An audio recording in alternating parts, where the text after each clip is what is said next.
आज हम पढ़ेंगे वर्कशीट नंबर 43 मैथ की। आज की वर्कशीट में देखते क्या है, एक बिंदु से एक वृत्त पर स्पर्श रेखाओं की संख्या। आज हम वृत्त के बारे में पढ़ेंगे। तो पहले लिखा हुआ है, याद कीजिए, बताइए।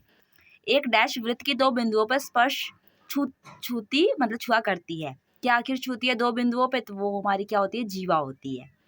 दूसरा है, एक डैश वृत्त के दो बिंदुओं को प्रतिच्छेद करती है, तो वो क्या है, छेदक रेखा।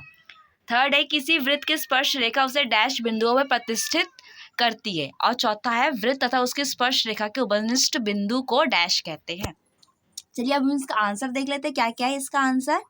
तो इसका आंसर देख लेते हैं। देखिए, पहले का जीवा है, दूसरे का छेदक रेखा, तीसरे का एक बिंदु है और चौथे का जो है स्पर्श बिंदु है। ठीक है, आगे देखते हैं। आगे क्या है, आगे क्या बता रहा है हमें। क्रियाकलाप दिया गया, एक कागज पे एक वृत्त को खींचिए, एक बिंदु P को इसके अंदर लीजिए। बिंदु P लेना है हमें इसके अंदर में। फिर इसके बाद क्या करना है, क्या आप उस बिंदु P से वृत्त पर स्पर्श रेखा खींच सकते हैं? क्या इस बिंदु P से हम स्पर्श रेखा खींच सकते हैं? बिल्कुल भी नहीं खींच सकते। क्यों? क्योंकि स्पर्श रेखा बाहर से होते हुए जाती है। क्या आप इनका परीक्षण कर सकते, क्या इनसे खींची गई प्रत्येक रेखा वृत्त के दो बिंदुओं पर प्रतिच्छेद करती है? परीक्षण परिणाम, यह संभव नहीं है कि वृत्त के अंदर किसी बिंदु पे कोई स्पर्श रेखा खींची जा सके। अर्थात वृत्त के अंदर स्थित किसी बिंदु से की जाने वाले वृत्त पर कोई स्पर्श रेखा नहीं होती। मैंने बताया कि जो वृत्त के अंदर से हम वृत्त की स्पर्श रेखा नहीं खींच सकते, लेकिन बाहर से खींच सकते हैं।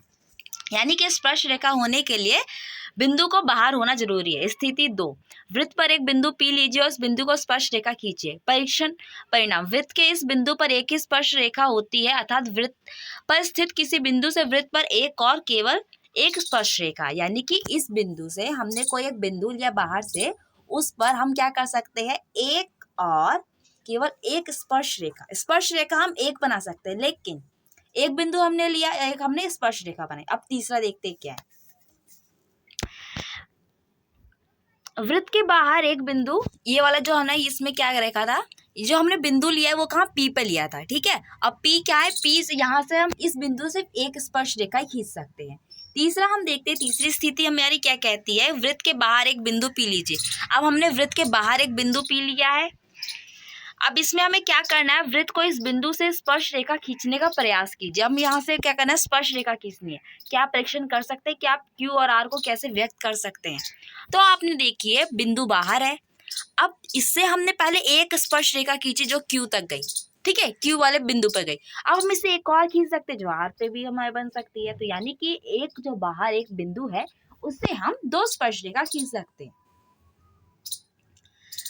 तो यदि आप क्या आगे लिखा है कि आप इस बिंदु से वृत्त पर दो और केवल दो स्पर्श रेखा खींच सकते हैं। अर्थात वृत्त के बाहर स्थित किसी बिंदु से की जाने वाले वृत्त पर केवल दो स्पर्श रेखाएं होते हैं। यहाँ Q और R कर्मश स्पर्श रेखा, P और P और R के स्पर्श बिंदु है। ये सब बिंदु कौन कौन से हैं जहाँ पर वृत्त स्पर्श रेखा से कुछ होती है? तो यहाँ पे R और Q है।